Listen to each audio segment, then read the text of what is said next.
nous n'oublierons pas de mettre en pratique les gestes barrières. Les gestes barrières, c'est tout aussi important.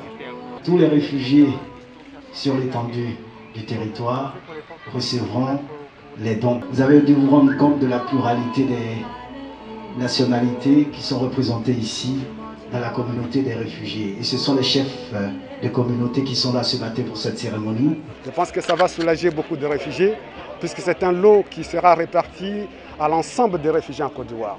Merci pour ces gestes qui nous vont droit au cœur. Et nous remercions donc toute la Côte d'Ivoire pour ces gestes parce que nous vivons ensemble. Le coronavirus est une pandémie très dangereuse pour tout le monde. Mais chacun de nous est un acteur économique dans un pays. Mais nous devons préserver notre santé et nos facultés pour pouvoir contribuer à l'économie de ces pays. La Côte d'Ivoire nous a déjà reçus. Nous tenons déjà à dire merci pour cela.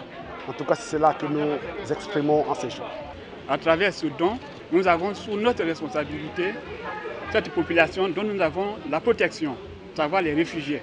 Ils vivent dans des situations précaires et donc notre contribution aujourd'hui c'est leur offrir les gels comme c'est recommandé et aussi, comme a dit tout à l'heure le représentant des réfugiés, l'homme qui a faim n'est pas un homme libre, il peut des dons en vivre aussi.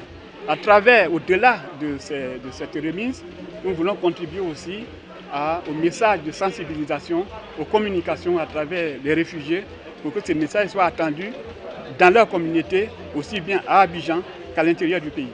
Au-delà de l'aspect matériel que constitue ce don en vivre et en non-vivre pour battre et combattre le coronavirus Covid-19, c'est vraiment la formule la plus sacrée de l'hospitalité légendaire de la Côte d'Ivoire et du respect des engagements de la Côte d'Ivoire vis-à-vis de la communauté internationale.